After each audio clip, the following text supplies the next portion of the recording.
Before the iconic lines, Jerry Maguire was a script that made Tom Cruise cry. Not just a sports movie, lightning in a bottle.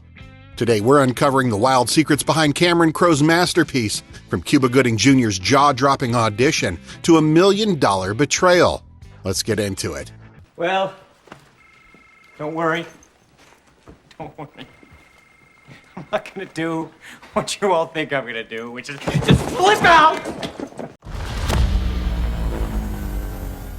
Cuba Gooding Jr. got so into the help me help you scene that he literally dropped his pants in the audition room. Most actors would have been escorted out by security, but Cameron Crowe knew immediately he'd found his Rod Tidwell. This was pure, unfiltered commitment.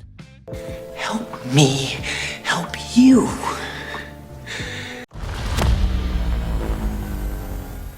Tom Cruise, the guy who hangs off airplanes without blinking, completely broke down when he first read the screenplay.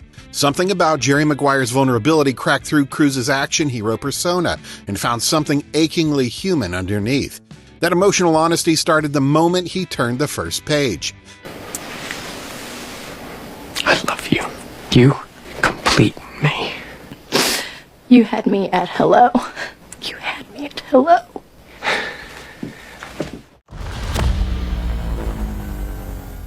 Reebok paid $1.5 million for product placement, but when the film hit theaters, Cuba Gooding Jr.'s character literally screams, "Fuck Reebok" on screen. Imagine paying over $1 million to get insulted in a blockbuster. They paid through the nose to become the film's punchline. Fuck Reebok. All they do is ignore me.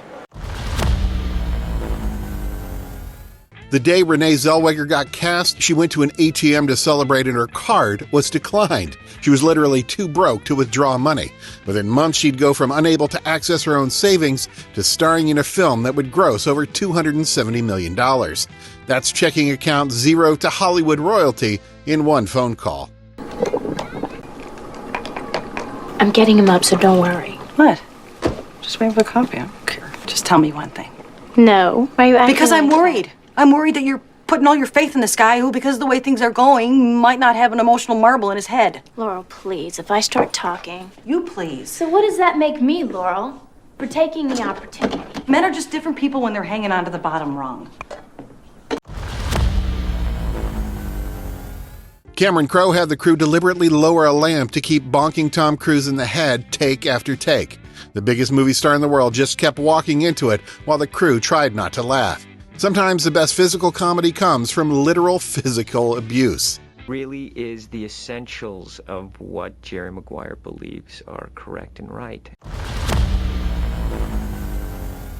Jonathan Lipnicki randomly started telling everyone the human head weighs 8 pounds. Cameron Crowe loved the bizarre kid logic so much that he immediately wrote it into the screenplay. Sometimes a 6-year-old's brain produces better dialogue than any screenwriter. The human head weighs 8 pounds.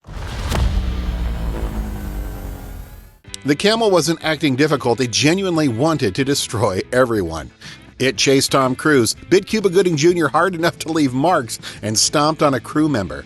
This was a legitimate animal attack happening during filming. Sometimes the most authentic chaos comes from animals who refuse to be professionals.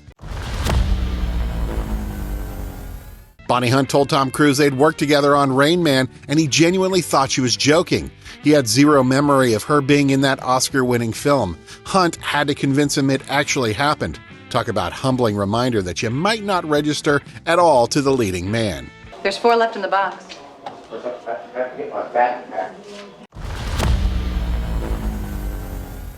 Renee Zellweger was so nervous meeting Tom Cruise that she nearly threw up, but she ended up kissing him during one of her readings.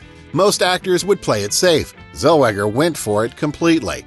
That boldness paid off when Crowe casually asked, "Well, do you want the job?"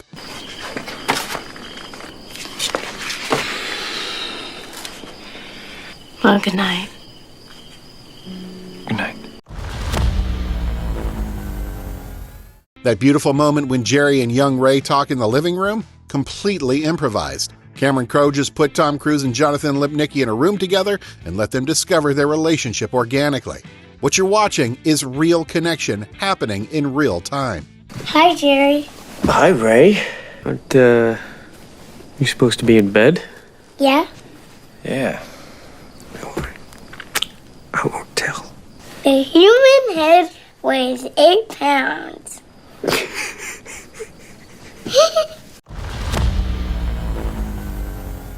Cameron Crowe offered Janine Garofalo the role if she lost weight. She did the work, showed up ready to star, then Crowe gave the role to Renee Zellweger anyway. Imagine changing your body to fit their vision and watching someone else become a star in your role. That's having your efforts rendered completely meaningless. It took 48 hours of filming for Tom Cruise and Cuba Gooding Jr. to shoot their shower scene. 2 straight days of being wet, resetting, doing multiple takes. What appears as a quick moment required nearly a week's worth of work. Sometimes the most throwaway scenes are actually grueling endurance tests. Hey! Hey! I am an athlete! I am not an entertainer! These are the ABCs of me, baby! I do not dance, and I do not start preseason without a contract! Cameron Crowe wanted legendary director Billy Wilder to play Dickie Fox. When Wilder initially agreed to think about it, Crowe thought he'd landed his dream. But on day 1, Wilder backed out. Crowe actually brought Tom Cruise to Wilder's office for a personal pitch, and Wilder still refused. You Had Me at Hello is iconic, but Renee Zellweger thought it was a typo when she first read it. She kept thinking, is that right? How's that right? Questioning if there's a better way to say something that seemed grammatically broken. Sometimes iconic dialogue sounds completely wrong until it becomes perfect. You had me at hello. The roles were originally written for Tom Hanks and Winona Ryder, but by the time the script was ready after 3.5 years of writing, Crowe felt Hanks had aged out of the part. Plus, Hanks had just won back-to-back Oscars and was directing his own film. He was too successful and too busy to play a loser sports agent. When they screen-tested Cruise and Ryder, they looked like siblings, not romantic partners. Sometimes perfect casting on paper becomes completely wrong when you actually put people together. Cuba Gooding Jr. introduced his father to Tom Cruise on set, thinking it would be a nice moment. His dad gave Cruise a hug, then immediately asked, "But seriously, are you gay or not?" The one question that had followed Cruise for years. Cuba had to scold his own father. You can't keep your lips loose. Imagine bringing your parent to work and having them interrogate your co-star about the most sensitive rumors in Hollywood. Some dads just don't understand professional boundaries.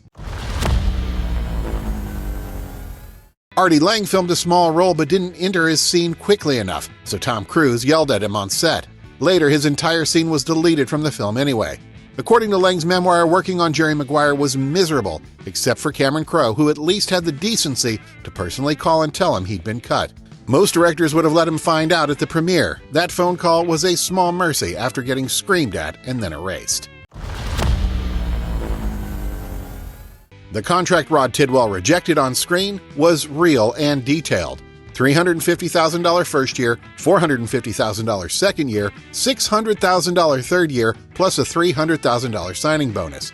In total, he turned down $1.79 million to bet on himself. In the 90s, that was life-changing money for most people, but for an NFL player, it was barely middle tier. The movie shows the very specific financial stakes of what Rod was gambling on in his own worth.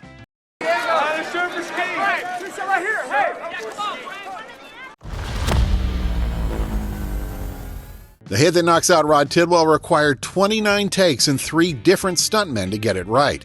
That means watching someone get violently knocked unconscious nearly 30 times, swapping out stunt performers when they couldn't take anymore, and Cuba having to react with perfect emotion every single time. The climactic moment wasn't captured in one perfect take. It was manufactured through a brutal repetition until someone's body finally sold the impact correctly.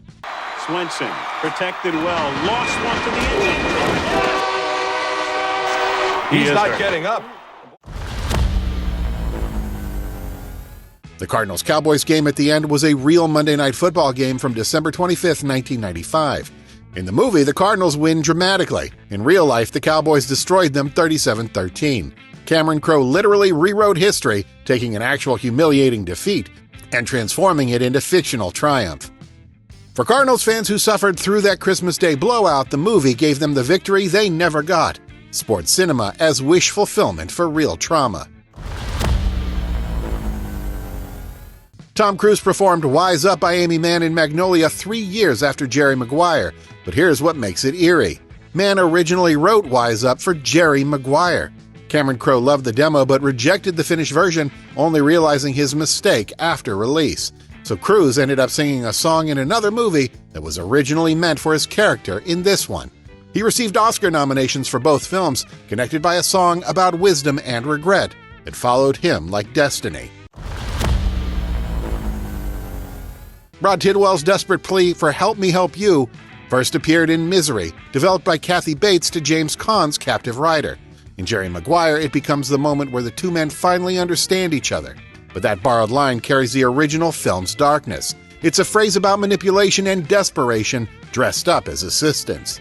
Cameron Crowe took dialogue from a horror movie about captivity and transformed it into the emotional breakthrough of a sports dramedy. If you enjoyed this breakdown, don't forget to like the video and subscribe for more deep dives into cinema's greatest moments. Which fact shocked you the most? Did the Reebok betrayal blow your mind? Should Janine Garofalo sue? Tell me in the comments below. Keep watching, keep feeling, and never stop chasing the magic of cinema. I'll catch you on the next one.